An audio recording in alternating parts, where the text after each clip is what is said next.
महायुतीमध्ये एकमेकांच्या कार्यकर्ते पदाधिकारी घेण्याचं म्हणजे ठरलं नाहीये. तुम्ही जसं आता म्हटलं काल ज्या पद्धतीने भाजपने अनेक पदाधिकारी पुण्यातले गेले, काय तुम्ही नाराज येते? नाही नाही हो का, ह्याच्यात नाराज विराज होऊन चालत नसतं.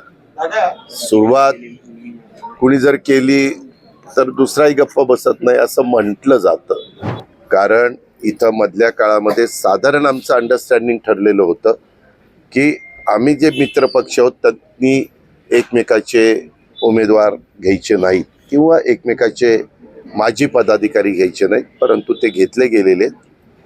त्याबद्दल आम्ही मुंबईत गेल्यावर चर्चा त्या ठिकाणी करू.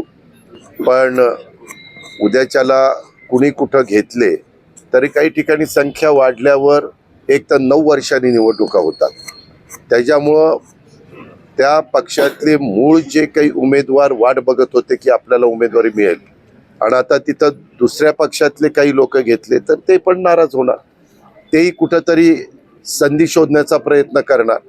आणि तशा पद्धतीनं आत्ताच काही सहकारी मला आतमध्ये भेटले, मी त्यांच्याशी चर्चा केली, त्यांचं काय मत आहे ते जाणून घेतलं. शेवटी आता इथं जे जे पक्ष आपापले उमेदवार देतील ते सगळा हाच प्रयत्न करतील की चांगल्यात चांगलं चारीचा प्रभाग व्हावा, चारी प्रभागातले ताकदीचे उमेदवार हे आपल्याला उभे करता यावेत. अशा प्रकारचा प्रयत्न हा सर्वांचाच राहणार आहे, तसा माझाही राहणार आहे.